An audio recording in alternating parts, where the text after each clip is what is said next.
الحمدللہ رب العالمین وصلی اللہ علی محمد وآلہ الطاہرین ولعنۃ اللہ علی اعدائہم اجمعین الی قیام یوم الدین۔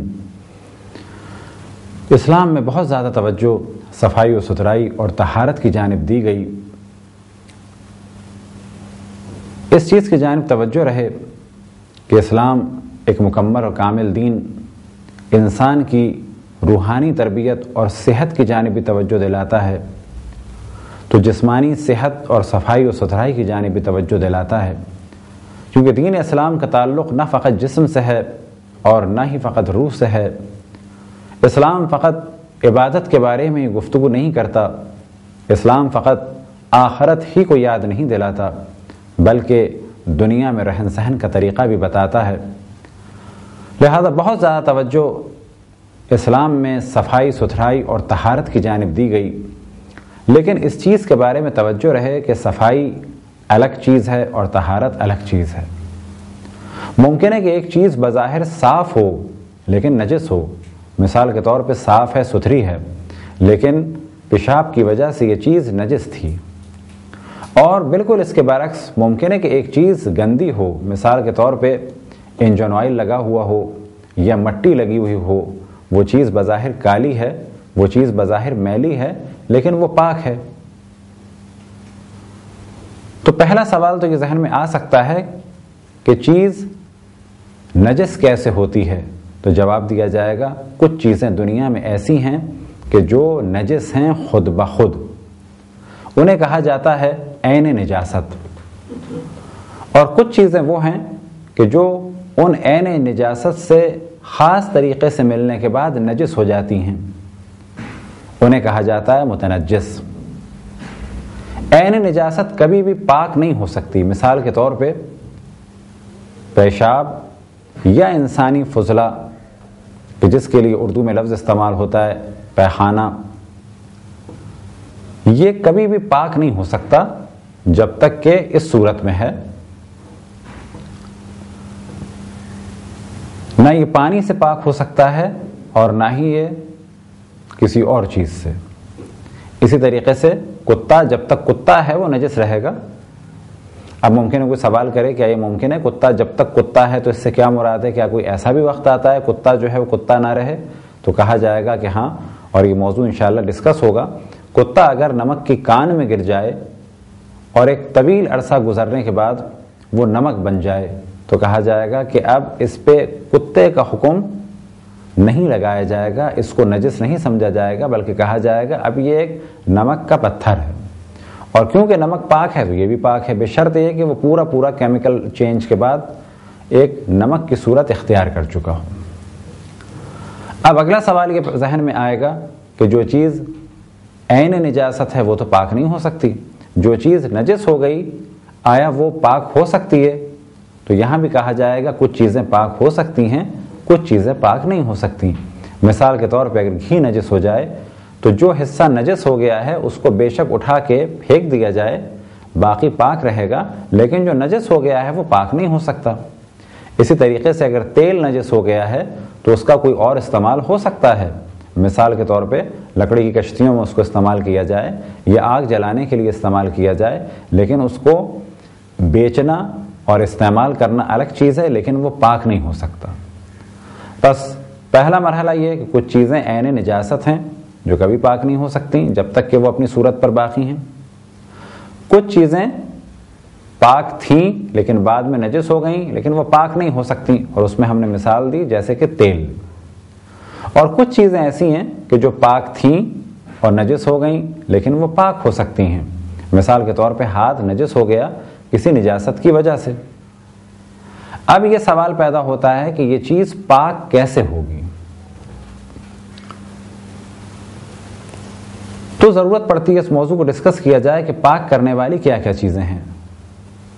تو پہلے مرحلے میں یہ بات واضح رہے کہ سب سے زیادہ پاک کرنے والی چیز جو استعمال ہوتی ہے اور سب سے زیادہ جو چیز پاک کرنے والی ہے وہ ہے پانی۔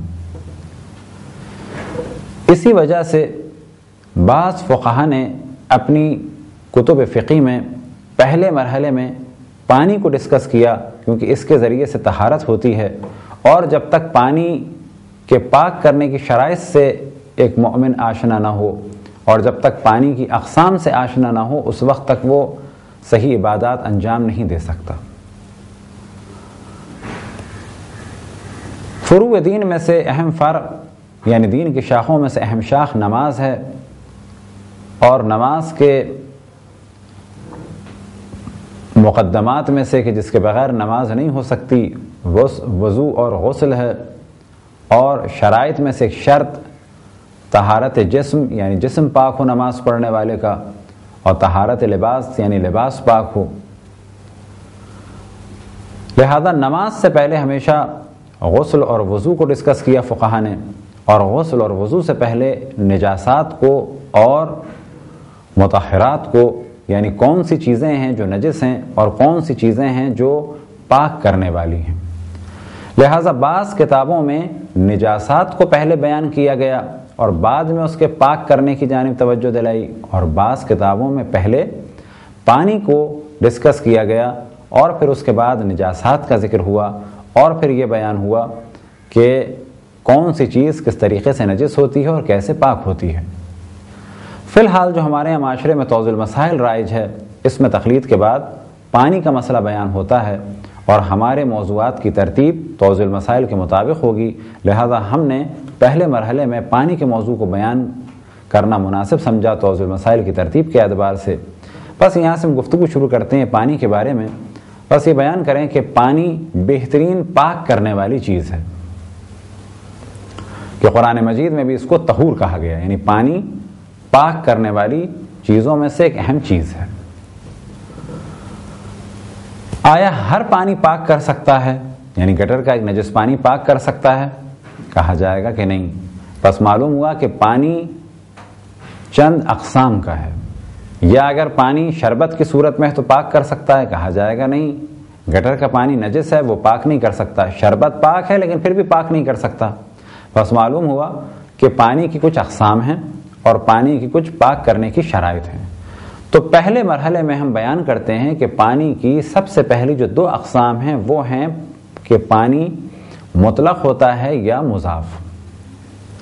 پانی مطلق وہ پانی کہلاتا ہے کہ جو خالص ہو اور اسے جنرل پبلک کہے کہ یہ پانی ہے۔ مضاف پانی کون سا ہے؟ ہر وہ پانی کہ جس کو خالص پانی نہ کہا جائے۔ اب ممکن ہے کہ اس میں رنگ ملا دیا جائے، ممکن ہے وہ شربت کی صورت میں ہو، ممکن ہے وہ قہوے کی صورت میں ہو، اور ممکن ہے کہ وہ کسی اور چیز کے ملنے کی وجہ سے ایسا ہو گیا ہو کہ اب اسے خالص پانی نہیں کہا جا سکتا۔ یا مثال کے طور پہ کوئی جوس جیسے تربوز کا جوس یا سیب کا جوس یا انناس کا جوس کہا جائے گا کہ یہ عرفاً یعنی جنرل پبلک اس کو پانی کہتی ہے لیکوڈ، لیکن یہ پاک نہیں کر سکتا۔ یہ ممکن ہے کہ ہاتھ پہ ایک نجاست ہو اور اس کو ڈالا جائے تو وہ نجاست ہٹ جائے، لیکن ہاتھ پاک کرنے کے لیے ضروری ہے کہ جو پانی استعمال ہو وہ مطلق پانی ہو یعنی خالص پانی۔ تو پانی کی دو اہم اقسام ہیں، مطلق اور مضاف۔ مطلق پانی سے وضو اور غسل بھی ہو سکتا ہے اور طہارت بھی، لیکن مضاف پانی سے نہ غسل ہو سکتا ہے، نہ وضو ہو سکتا ہے اور نہ ہی طہارت ہو سکتی ہے۔ اور جیسا کہ پہلے ہم نے توجہ دلائی کہ یہ ممکن ہے کہ نجاست کو ہٹا دیا جائے۔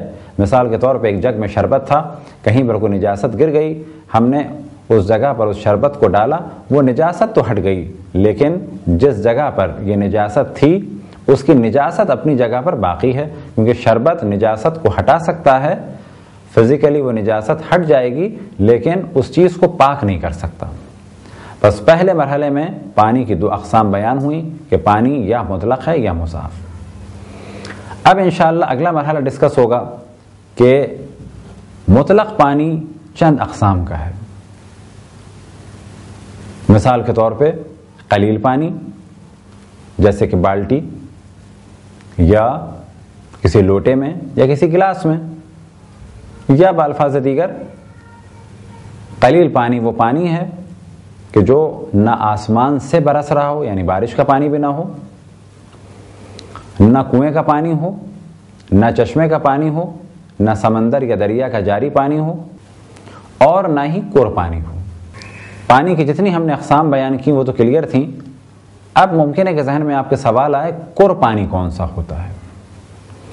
تو اس سے پہلے ہم قرب پانی کی ڈیفینیشن کو بیان کریں، یہاں یہ بیان کریں کہ ہماری زندگی میں عام طور پہ شہر میں جو سب سے زیادہ تعلق ہے ہمارا پانی سے، تو وہ قرب پانی سے ہے اور قلیل پانی سے ہے۔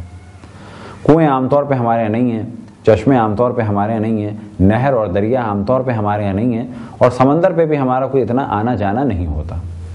زیادہ جو تعلق ہے ہمارے گھروں میں اور ہمارے آفیسز میں یا سکولز یا کالجز میں، وہ ہے قلیل پانی اور قرب پانی سے۔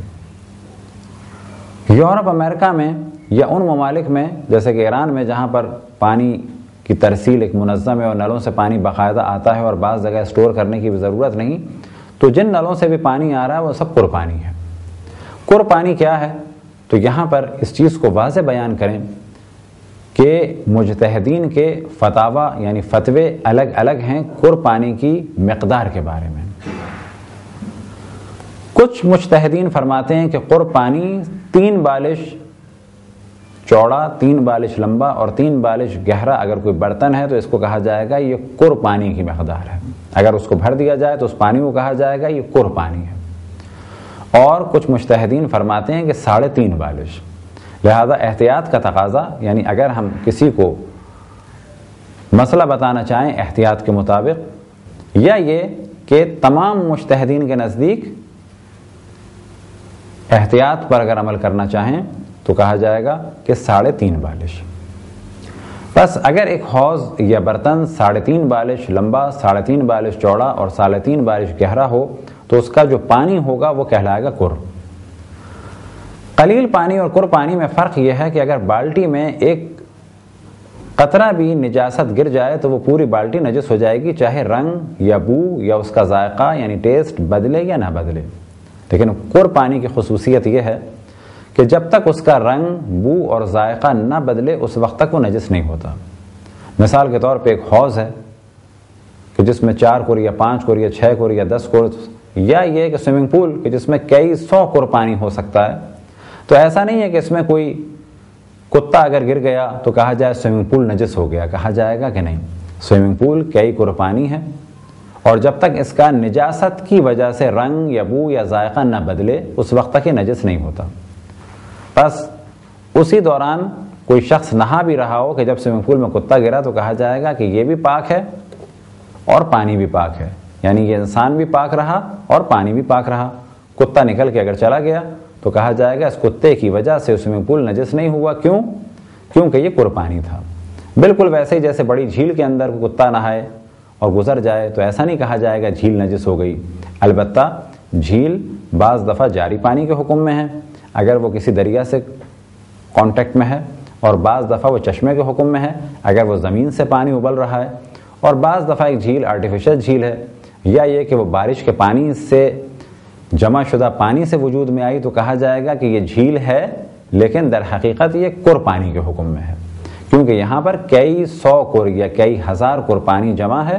اور قرب پانی کا مسئلہ یہ ہے کہ جب تک رنگ اور بو اور ذائقہ نہ بدلے اس وقت تک نجس نہیں ہو سکتا۔ خداوند تبارک و تعالیٰ سے دعا ہے کہ بحق محمد و آل محمد ہمیں اپنے رسول، اپنی حجتوں، خصوصاً امام زمان علیہ السلام کی معرفت اور اطاعت کی توفیق عطا فرمائے۔ وصلی اللہ علی محمد و آلہ الطاہرین۔